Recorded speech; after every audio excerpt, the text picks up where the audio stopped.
Hello guys, നമ്മൾ ഇതിനു മുമ്പുള്ള വീഡിയോസിൽ ഡേറ്റാ സയൻസ് എന്താണെന്നും ഡേറ്റാ സയൻറ്റിസ്റ്റ് ആകാൻ എന്തൊക്കെ പഠിക്കണമെന്നും ഡേറ്റാ സയൻസിൻ്റെ സ്കോപ്പ് എന്താണെന്നും ഒരു ഡേറ്റാ സയൻസ് ഫ്രഷ് എടുത്ത സാലറി കിട്ടുമെന്നുള്ളതൊക്കെ പഠിച്ചിരുന്നു.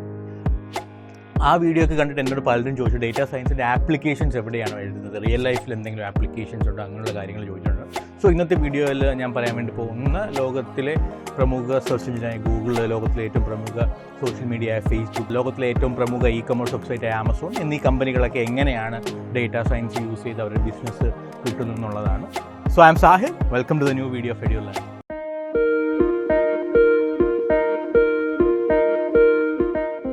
നമ്മൾ ഇൻ്റർനെറ്റ് യൂസ് ചെയ്യുമ്പോൾ നമുക്ക് എന്തെങ്കിലും ഒരു ഡൗട്ട് നമ്മൾ സെർച്ച് ചെയ്യുന്ന കാര്യം നമ്മൾ ബേസിക്കലി ആദ്യമായിട്ട് പോകുന്ന സെർച്ച് ചെയ്യുന്നത് ഓഫ്കോഴ്സ് ഗൂഗിൾ ആയിരിക്കും അല്ലേ.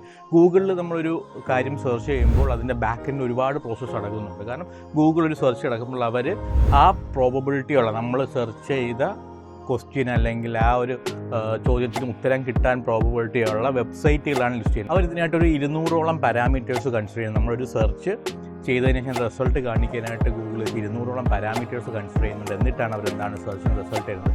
ഫോർ എക്സാമ്പിൾ, നിങ്ങൾ ഒരു സെർച്ച് ചെയ്തു, അത് ബാക്ക് എൻഡിൽ നടക്കുന്നതെന്ന് പറഞ്ഞു കഴിഞ്ഞാൽ ആ സെർച്ചിന് അനുസൃതമായിട്ട് ഏതൊക്കെ വെബ്സൈറ്റിലായിട്ട് കോണ്ടൻറ്റ്സ് ഉണ്ട്, ആ കോണ്ടൻറ്റ്സിൽ ആൾക്കാർ എത്രത്തോളം സാറ്റിസ്ഫൈഡ് ആണ്, എത്രത്തോളം ഇൻട്രാക്ട് ചെയ്യുന്നുണ്ട്, എത്ര നേരം ആ വെബ്സൈറ്റിൽ ആൾക്കാർ ആ ഒരു ക്വസ്റ്റ്യൻ ആൻസർ കിട്ടിക്കഴിഞ്ഞാൽ നിൽക്കുന്നുണ്ട് എന്നുള്ള കാര്യങ്ങളൊക്കെ അവർ അനലൈസ് ചെയ്യും. അതായത് ഒരു യൂസറിൻ്റെ ഡേറ്റ അവർ അനലൈസ് ചെയ്യുന്നുണ്ട്. ആ യൂസറിൻ്റെ ഡേറ്റ അനലൈസ് ചെയ്തിട്ടാണ് പിന്നെ ആ ഓരോ വെബ്സൈറ്റിനെ ഈ പറഞ്ഞ 200 പാരാമീറ്ററിൽ ഏറ്റവും കൂടുതൽ പാരാമീറ്റർ ഏതൊക്കെ പാരാമീറ്റേഴ്സിന് വരുന്നുണ്ടെന്ന് കൺസിഡർ ചെയ്തിട്ടാണ് അവർ ഒരു സെർച്ചിന് ഫസ്റ്റ് റാങ്ക് ചെയ്യുന്നതും സെക്കൻഡ് റാങ്ക് ചെയ്യുന്നതും 10th റാങ്ക് ചെയ്യുന്നതും അല്ലെങ്കിൽ 100th റാങ്ക് ചെയ്യുന്നതും നമുക്ക് ആ ഒരു പാരാമീറ്റേഴ്സ് കൺസിഡർ ചെയ്തിട്ടാണ്. ഇവിടെ അവരെന്താ ചെയ്യുന്നത്, നമ്മളെ യൂസർ ഇൻട്രാക്ട് ചെയ്യുന്ന ഡേറ്റ അനലൈസ് ചെയ്ത് അതിൽ നിന്ന് ഇൻസൈറ്റ്സ് ക്രിയേറ്റ് ചെയ്തിട്ടാണ് എന്താണ് അവർ ഇങ്ങനെ ലിസ്റ്റ് ചെയ്യുന്നത്.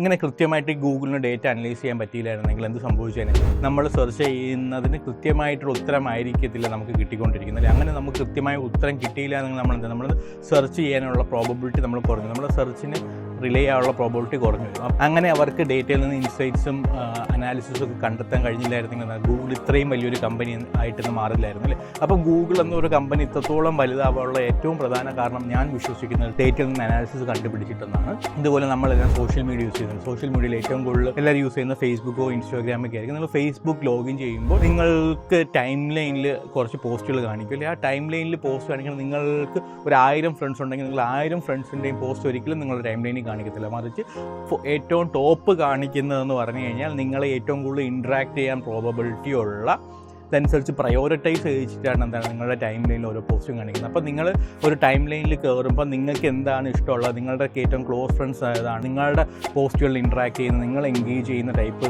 കോണ്ടൻറ്റ്സ് എന്തായിരിക്കും എന്നുള്ള ഡേറ്റയൊക്കെ അനലൈസ് ചെയ്തിട്ടാണ് അവർ ടൈം ലൈനിൽ ഓരോ കാര്യങ്ങളും കാണിക്കുന്നത്. ഇതുപോലെ തന്നെയാണ് അവർ കാണിക്കുന്ന ഫേസ്ബുക്ക് ആഡ്സ്. ഫേസ്ബുക്കിൻ്റെ ഏറ്റവും വലിയ വരുമാനം എന്ന് പറയുന്നത് ഫേസ്ബുക്ക് ആഡ്സ് ആണ് അല്ലേ. അപ്പോൾ ഫേസ്ബുക്ക് ആഡ്സ് നിങ്ങൾ കാണുന്ന ആഡ് ആയിരിക്കത്തില്ല ഒരിക്കലും നിങ്ങളുടെ ഫ്രണ്ട്സ് കാണുന്നത്. കാരണം എന്ന് പറഞ്ഞു കഴിഞ്ഞാൽ നിങ്ങൾ ഏതൊക്കെ പേജ് ലൈക്ക് ചെയ്തിട്ടുണ്ട്, ഏതൊക്കെ പോസ്റ്റിന് ഇൻട്രാക്ട് ചെയ്യുന്നുണ്ട്, നിങ്ങൾ എന്തൊക്കെ സെർച്ച് ചെയ്യുന്നുണ്ട്, ഫേസ്ബുക്കിൻ്റെ അകത്തായിരുന്നു ഗൂഗിളിൻ്റെ അകത്ത് എന്തൊക്കെ സെർച്ച് ചെയ്യുന്നുണ്ട്, അങ്ങനത്തെ ഒരുപാട് കൺസിഡറേഷൻ ചെയ്തിട്ടാണ് ഫേസ്ബുക്ക് എന്താണ് നിങ്ങൾക്കൊരു ആഡ് കാണിക്കുന്നത്. അതുകൊണ്ട് തന്നെ നമുക്ക് ഇഷ്ടമുള്ള തരത്തിലുള്ള ആഡുകളായിരിക്കും ഫേസ്ബുക്ക് നമുക്ക് കാണിക്കുന്നത്. അതുകൊണ്ട് തന്നെ നമുക്ക് എന്താണ് അതൊരു വിരസതയായിട്ട് തോന്നാറില്ല. നമ്മൾ നോർമലി ഒരു ടി വിയിൽ ഒരു 10 സെക്കൻഡ് ആഡോ 15 സെക്കൻഡ് ആഡൊക്കെ കാണുമ്പോൾ നമുക്ക് എന്താണ് അതൊരു ഇറിറ്റേറ്റിംഗ് ആയിട്ട് ഫീൽ ചെയ്യാറുണ്ട്. പക്ഷേ നിങ്ങൾക്ക് ഇന്നെങ്കിലും ഫേസ്ബുക്കിൽ ഒരു ആഡ് കാണുമ്പോൾ, ന്യൂസ് ഫീഡിൽ ഒരു ആഡ് കാണുമ്പോൾ, അല്ലെങ്കിൽ നിങ്ങൾക്കൊരു ടൈം ലൈനിൽ ഒരു ആഡ് കാണുമ്പോൾ നിങ്ങൾക്ക് ഇറിറ്റേറ്റിംഗ് ഫീൽ ഉണ്ടെങ്കില്ല, നിങ്ങളത് സ്കിപ്പ് ചെയ്ത് പോകാനുള്ള പോസിബിലിറ്റി ചിലപ്പോൾ കാണില്ലായിരിക്കും. പക്ഷേ എന്താണ് നിങ്ങൾക്ക് ഇറിറ്റേഷൻ ഫീൽ ചെയ്യാനുള്ള പോസിബിലിറ്റി. കാരണം നിങ്ങൾക്ക് എന്താണ് ഇഷ്ടമുണ്ടെന്ന് ഫേസ്ബുക്ക് അനലൈസ് ചെയ്തിട്ടാണ് നിങ്ങൾക്ക് ആഡ് കാണിക്കുന്നത്. ഇതുകൊണ്ട് തന്നെ ഫേസ്ബുക്കിൽ ആഡ്സ് റൺ ചെയ്യുന്ന കമ്പനികൾക്ക് എന്താണ് റിട്ടേൺ ഓൺ ഇൻവെസ്റ്റ്മെൻറ്റ് കൂടുതലാണ്. നിങ്ങൾ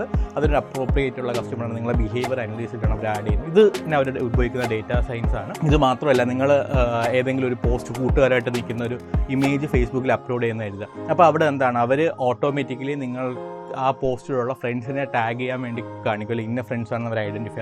അതെന്താണ്, അത് ഇമേജ് റെക്കഗ്നീഷനാണ്. അത് ഡേറ്റാ സയൻസിൻ്റെ ഒരു ബ്രാഞ്ചായിട്ട് നമുക്ക് വേണമെങ്കിൽ കൺസിഡർ ചെയ്യാം. ഇമേജ് പ്രോസസ്സിംഗ് ആണ് അവിടെ വർക്ക് ചെയ്യുന്നത്. മൂന്നാമതായിട്ട് നമുക്കിപ്പം ഏറ്റവും കൂടുതൽ ആൾക്കാർ കുട്ടികളൊക്കെ നമുക്ക് നോക്കുകയാണെങ്കിൽ യൂട്യൂബ് നോക്കുകയാണെന്നുണ്ടെങ്കിലൊക്കെ അവർ സെർച്ച് ചെയ്യുന്നത് വോയിസ് ഉപയോഗിച്ചിട്ടാണ് അല്ലേ. ഈ വോയിസിനെ യൂട്യൂബ് ഓട്ടോമാറ്റിക്കലി ടെക്സ്റ്റായിട്ട് കൺവേർട്ട് ചെയ്തിട്ട്, അത് സ്പീച്ച് റെക്കഗ്നീഷൻ എന്ന് പറയും, അപ്പോൾ സ്പീച്ചായിട്ട് കൺവേർട്ട് ചെയ്തിട്ട് അവിടെ നിന്നാണ് എന്താണ് കുട്ടികൾക്ക് അതിനുള്ള അനുസൃതമായിട്ട് റിസൾട്ട് കൊടുക്കുന്നത്. സോ ഇത് ഇതും എന്താണ് ഡേറ്റാ സയൻസിൻ്റെ ആപ്ലിക്കേഷനാണ്. നമ്മളിന്ന് കാണുന്ന അലക്സ, സിറി, മൈക്രോസോഫ്റ്റ് കോർട്ടാന ഇതെല്ലാം വർക്ക് ചെയ്യുന്നത് സ്പീച്ച് റെക്കഗ്നീഷൻ ഉപയോഗിച്ചിട്ടാണ്. ഇനി അടുത്തൊരു റെവല്യൂഷൻ സെർച്ചിൽ വരാൻ വേണ്ടി പോകുന്നതെന്ന് പറഞ്ഞാൽ ആൾക്കാരെല്ലാവരും വോയിസ് ഉപയോഗിക്കുമെന്നുള്ളതാണ് ഗൂഗിളിൻ്റെ CEO ആയ സുന്ദർ പിച്ചായ് വരെ ഒരു സ്പീച്ചിൽ പറഞ്ഞത്. ഇതായിട്ട് നമ്മൾ എന്താണ് ആമസോൺ എടുത്ത് നിങ്ങളൊരു പ്രോഡക്റ്റ് സെർച്ച് ചെയ്യണമെന്നുണ്ടെങ്കിൽ ലോകത്തിലെ ഏറ്റവും കൂടുതൽ പ്രോഡക്റ്റ് സെർച്ച് ചെയ്യാൻ പറ്റുന്ന പ്രോഡക്റ്റ് സെർച്ച് എഞ്ചിൻ എന്ന് അറിയപ്പെടുന്നതാണ് ആമസോൺ എന്ന് പറയുന്നത്. അപ്പോൾ നമ്മൾ എന്തെങ്കിലും ഒരു പ്രോഡക്റ്റ് സെർച്ച് ചെയ്യണമെന്നുണ്ടെങ്കിൽ നിങ്ങൾക്ക് ഇഷ്ടപ്പെട്ട പ്രൈസ് റേഞ്ചിലുള്ള, നിങ്ങൾക്ക് ഇഷ്ടപ്പെടുന്ന ബ്രാൻഡിലുള്ള ഒരു പ്രോഡക്റ്റ് ആയിരിക്കും നിങ്ങൾ കാണിക്കുന്നത്. നിങ്ങളുടെ ഫ്രണ്ട് ചിലപ്പോൾ സെർച്ച് ചെയ്ത് നിങ്ങൾക്ക് അതേപോലത്തെ റിസൾട്ട് ആയിരിക്കത്തില്ല നിങ്ങളുടെ ഫ്രണ്ടിന് കാണും. നിങ്ങൾക്ക് അതെന്താണ് amazon.in ലോഗിൻ ചെയ്തിട്ട് സെർച്ച് ചെയ്ത് നോക്കാം. അപ്പം അവിടെ എന്താ സംഭവിക്കുന്നത്, നിങ്ങളുടെ പേഴ്സോൺ അവർ ഐഡൻറ്റിഫൈ ചെയ്തിട്ട് നിങ്ങൾ എന്തൊക്കെ ടൈപ്പിലുള്ള പ്രോഡക്റ്റ് നിങ്ങൾക്ക് വാങ്ങിക്കാനുള്ള പോസിബിലിറ്റി ഉണ്ടെന്നുള്ളത് ഐഡൻറ്റിഫൈ ചെയ്തിട്ട് ആണ് അവരവിടെ നിങ്ങൾക്ക് പ്രോഡക്റ്റ് ലിസ്റ്റ് ചെയ്യിക്കുന്നത്. അവിടെ കാണിക്കുന്ന ആഡ് പോലും എന്താണ് നിങ്ങൾക്ക് ഇഷ്ടമുള്ള പ്രൈസ് റേഞ്ചിനനുസരിച്ചുള്ള ആഡ്സ് ആയിരിക്കും അവിടെ കാണിക്കുന്നത്. ഇവിടെയും ഡേറ്റാ സയൻസ് ആണ് ഉപയോഗിക്കുന്നത്. ഇവിടെ എല്ലാം നിങ്ങളെന്ന വ്യക്തിയുടെ ഡേറ്റ അവർ കൺസിഡർ ചെയ്ത് നിങ്ങൾ ഇതിനു മുമ്പ് എന്തൊക്കെ പർച്ചേസ് ചെയ്തിട്ടുണ്ട്, ഇതിനു മുമ്പ് എന്തൊക്കെ സെർച്ച് ചെയ്തിട്ടുണ്ട്, ഏതൊക്കെ പ്രൈസ് റേഞ്ചിലുള്ള പ്രൊഡക്റ്റാണ് നിങ്ങൾ വാങ്ങിച്ചിട്ടുള്ളത്, എന്ത് ബ്രാൻഡിലുള്ള പ്രൊഡക്റ്റാണ് വാങ്ങിച്ചിട്ടുള്ളത്, ഇതൊക്കെയാണ് എന്താ പറയുക ആമസോൺ ഡേറ്റാ സയൻസിന് വേണ്ടിയിട്ട് ഉപയോഗിക്കുന്നത്. ഇതൊക്കെയാണ് ബേസിക് ആയിട്ട് കോമൺ ആയിട്ടും ഈ പറഞ്ഞ കമ്പനീസ് എല്ലാം ഡേറ്റാ സയൻസ് ആപ്ലിക്കേഷൻസ് ആയിട്ട് യൂസ് ചെയ്യുന്നത്. ഇതല്ലാതെ വേറെ ഇൻഡസ്ട്രീസിനും എല്ലാ ഇൻഡസ്ട്രീസിലും നമുക്ക് ഡേറ്റാ സയൻസ് ആപ്ലിക്കേഷൻസ് ഉണ്ട്. അതുപോലെ നിങ്ങൾക്ക് ഏതെങ്കിലും സ്പെസിഫിക് ഇൻഡസ്ട്രിയുടെ ഡേറ്റാ സയൻസ് ആപ്ലിക്കേഷൻ അറിയാൻ താല്പര്യം ഉണ്ടെങ്കിൽ താഴെ കോമൻറ്റ് ബോക്സിൽ രേഖപ്പെടുത്തുക. ഇതെല്ലാം നിങ്ങൾക്ക് ഡേറ്റാ സയൻസിൽ ഒരു കരിയർ കെട്ടിപ്പടുക്കണം എന്ന് ആഗ്രഹം ഉണ്ടെന്നുണ്ടെങ്കിൽ, നിങ്ങൾക്ക് അതിനുള്ള സജഷൻസും മെൻറ്റർഷിപ്പും വേണമെന്ന് ആഗ്രഹം ഉണ്ടെങ്കിൽ നിങ്ങൾക്ക് ഞങ്ങളെ കോൺടാക്ട് ചെയ്യാൻ നമ്പർ എന്ന് പറഞ്ഞാൽ 9746211123 എന്നുള്ളതാണ്. So I am Sahir signing off. Thank U.